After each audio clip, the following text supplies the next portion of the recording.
Yes, in previous lecture we have discussed about the spectrum of electromagnetic waves. Electromagnetic waves are very powerful waves. They can transfer from one place to another place without disturbing its frequency, wavelength and wave number. Okay. In the previous lecture I have given a trick to learn the electromagnetic waves order. Okay, XUV में red micro FM long बजाइए, इस type से एक trick दी है, उसको आप देखेंगे. चलिए आगे. वेव नंबर क्या होता है? वेव नंबर हम कह सकते हैं it is defined as the number of the wavelength per unit length. Wave number होता है. अब आपको मालूम होना चाहिए कि वेव लेंथ क्या होता है, फ्रिक्वेंसी क्या होता है, एम्पलीट्यूड क्या होता है. अगर ये आपको मालूम होगा तो आप कर पाएंगे. चलिए इसको वाइट बोर्ड पे देखते हैं. Look at the screen. This is the wave. देखिए डेप्थ ऑफ वेव और height of wave. Height of wave is called crest and depth of wave is called tau. The distance between the two crest or two tau is known as the wavelength. ये जो distance है यहाँ से यहाँ तक की, इसको कहा जाता है wavelength. wavelength. और ये एक मिनट में या एक सेकंड में जितने टर्न्स लेती हैं उसे कहा जाता है frequency. Number of turns taken in 1 second. मान लीजिए एक में एक कितने टर्न्स लेगी 1 सेकेंड में, it is called the frequency. Frequency को न्यू से शो करते हैं, याद रखिएगा, इसे न्यू से शो करते हैं. और वेव लेंथ जो होता है, वेव लेंथ इसको शो करते हैं लैम्डा से. याद रखिए लैम्डा. लैम्डा जो होता है वो उल्टा वाई होता है लैम्डा. लैम्डा से शो करते हैं. इनके बीच में एक रिलेशन है, वो भी याद रखिएगा. न्यू जो होता है, अगर हम बात करें, न्यू इन्वर्सली प्रोपोर्शनल लैम्डा, या lambda is inversely proportional new. अगर वेवलेंथ ज़्यादा होगी तो फ्रीक्वेंसी कम होगी, फ्रीक्वेंसी अगर ज़्यादा होगी तो वेवलेंथ कम होगी. ठीक है. न्यू इजिकल हो गया सी अपॉन लैम्डा. अगर प्रोपोर्शनल का साइन हटाएंगे, ये वाला साइन रिप्लेस करेंगे इक्वल से, तो यहाँ पे C is the speed of light. Constant होती है स्पीड ऑफ लाइट.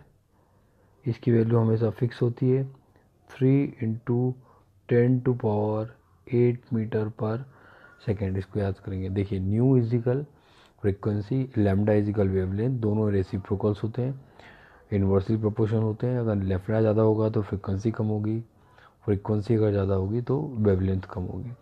जब प्रोपोर्शनल साइन हटाएंगे तो न्यू इजिकल सी अपॉन लैम्डा आएगा. सी की वैल्यू स्पीड ऑफ लाइट होती है 3 इंटू 10⁸ मीटर पर सेकेंड, फिक्स्ड होती है. इसको आप हमेशा याद रखेंगे. अब इसी के बेसिस पे न्यूमेरिकल दिए हैं. चलिए देखते हैं आगे.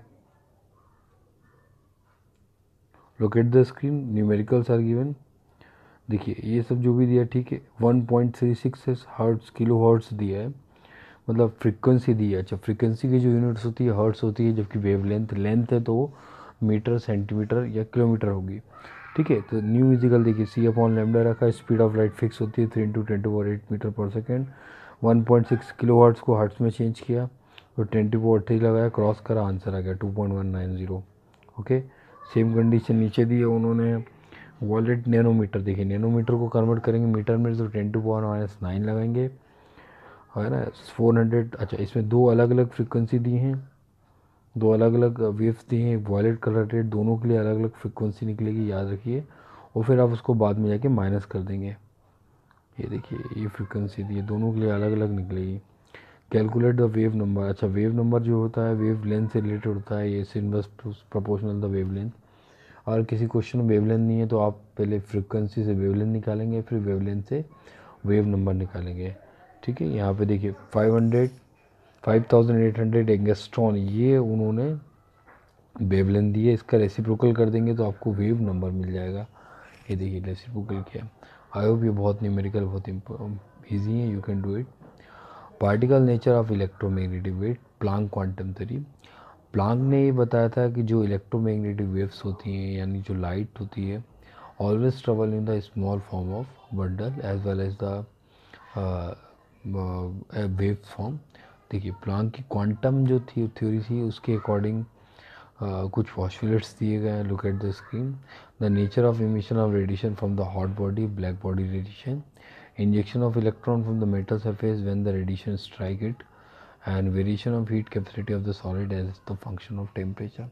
देखिए अलग अलग हीट होती है, अलग अलग टेम्परेचर पे इलेक्ट्रॉन इमिट होते हैं। जितनी लाइट फॉल्स होती है मेटल सरफेस पे उतने इलेक्ट्रॉन इमिट होते हैं। लाइट की इंटेंसिटी क्या होती है, ज़्यादा अगर इंटेंसिटी होगी तो फॉल्स होने पर ज़्यादा इलेक्ट्रॉन इमिट होंगे। ठीक है, देखिए आगे देखते हैं। Line spectrum of the atom with a special reference to the hydrogen. अगर मान लीजिए हाइड्रोजन गैस ली जाती है तो उस केसेस में अगर हम देखेंगे तो हमें एक स्पेशल स्पेक्ट्रम मिलेगा। आगे आके हम देखेंगे Balmer series, Paschen series, Lyman series, Brackett, Pfund, इस टाइप के सीरीज़ आएंगी जिसमें हम हाइड्रोजन स्पेक्ट्रम को यूज़ करते हैं। ठीक है, इससे रिलेटेड थ्योरी दी है। ब्लैक बॉडी रेडिएशन से मतलब ये हुआ कि जो ब्लैक ऑब्जेक्ट होता है या ब्लैक रंग के ऑब्जेक्ट होते हैं उन पर अगर हम सनलाइट या हीट एनर्जी देखें तो वो ज़्यादा रेडिएशन को एब्जॉर्व करती है, और ज़्यादा रेडिएशन को एब्जॉर्व करने का उसका टेम्परेचर ज़्यादा बढ़ेगा। जितना ज़्यादा टेम्परेचर बढ़ेगा रेडिएशन उतनी ही ज़्यादा होगी, ये याद रखिएगा। एब्जॉर्वेशन होगा उतना इलेक्ट्रॉन इमिशन ज़्यादा होगा, जितना लाइट कलर होगा उतना इमिशंस कम होगा। ये सब आपको जो दिया है आप पढ़ेंगे इसको थोड़ा सा। टेम्परेचर जैसे जैसे बढ़ेगा रेडिएशंस बढ़ेगी, रेडिएशन बढ़ेगी तो एब्जॉर्वेशन बढ़ेगा, ज़्यादा इलेक्ट्रॉन इमिट होंगे, फोटो इलेक्ट्रिक रिएक्शंस ज़्यादा होंगी। अच्छा, what do you mean by the photo electric reactions? Photo electric reactions की बात करें तो ऐसी रिएक्शन जिसमें सनलाइट को इलेक्ट्रिक एनर्जी में कन्वर्ट करा जाता है। Sunlight change into form of electric energy is called the photo electric energy. अब ये पूरा आपको मैं पढ़ नहीं पाऊँगा, टाइम नहीं लेता इतना, फिर भी आप कोशिश करेंगे, इसको पढ़ेंगे और जो पॉइंट नहीं है मुझे बताएंगे। ओके, जो इलेक्ट्रोमैग्नेटिक वेव्स है वो सीधा नहीं जाती है, उसमें पार्टिकल ओसिलेट करते रहते हैं। तो उनने इस मैक्सवेल ने इस तरीके से बहुत सारी चीज़ें पढ़ी और अपने कुछ एक्सप्लेनेशन दिए कि he suggested that the atom and molecules could not emit or absorb energy, only is discrete the quantities and not the it continuously manner. He gave the name quantum to the smallest quantity of the energy that can be emitted or absorbed in the form of electromagnetic radiation. The energy of quantum of radiation is proportional to the frequency. E is equal h nu, याद रखेंगे E equal h nu is a quantum concept. उन्होंने बताया था कि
देखिए problem दी है इससे रिलेटेड।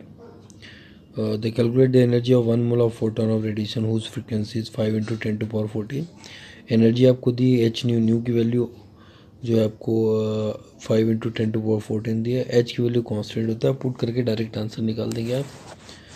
सेम कंडीशन 100 वाट बल्ब जो है इससे भी एनर्जी इमिट होती है, मोनोक्रोमिक लाइट जिसकी वेवलेंथ 400 नैनोमीटर है। अब यहाँ पर आपको वेवलेंथ को फ्रिक्वेंसी में कन्वर्ट करना पड़ेगा न्यूजिकल C/λ फार्मूला के, फिर उसके बाद आप पुट करेंगे तो आपका आंसर यहाँ पे आ जाएगा।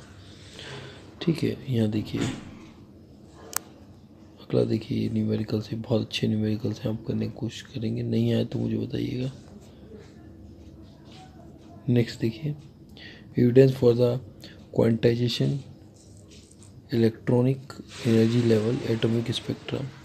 इसमें अच्छा स्पेक्ट्रम क्या होता है, जब किसी लाइट को अपन किसी प्रिज्म से पास करते हैं तो वी सी द 7 कलर्स, है ना। उसी तरह जब इलेक्ट्रोमैग्नेटिक वेव्स को अरेंज करा जाता है अकॉर्डिंग टू द वेवलेंथ या फ्रीक्वेंसी, तो we get the arrangement according to wavelength frequency is called the spectrum, है ना। इसी तरह जब हाइड्रोजन को कोई सिंगल इलेक्ट्रॉन होता है, हाइड्रोजन का एक इलेक्ट्रॉन अलग अलग प्लेसेस पे जाकर मूव करता है तो उसे भी हम स्पेक्ट्रम कह सकते हैं, क्योंकि हर एक अरेंजमेंट जो होता है वेवलेंथ का वो अकॉर्डिंग टू द कलर हम बात कर सकते हैं, according to frequency according to wavelength होता है। ठीक है, तो स्पेक्ट्रम आपको समझ में आ रहा होगा कि अरेंजमेंट ऑफ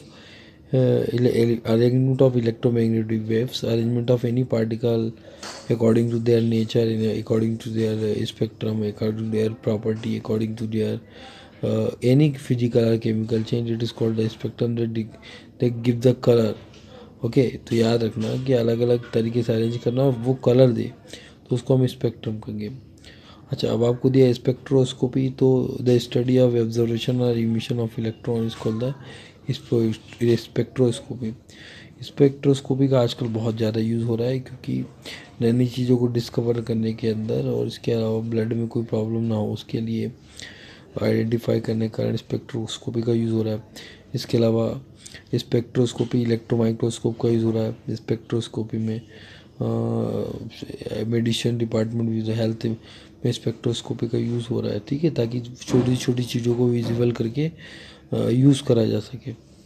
ठीक, लाइन स्पेक्ट्रम, एटॉमिक स्पेक्ट्रम, अच्छा जिसमें जब कलर इमिट होते हैं या इलेक्ट्रॉन इमिट होते हैं तो वो एक लाइन की फॉर्म में इमिट होते हैं, कलर एक जैसा दिखाई देता है, उसे लाइन स्पेक्ट्रम देंगे। फिर एक स्पेक्ट्रम आपका लाइन एक बैंड स्पेक्ट्रम आता है। तो हमें पढ़ना है इस चैप्टर में केवल लाइन स्पेक्ट्रम अच्छे से पढ़ना है, पढ़िए इसको थोड़ा सा।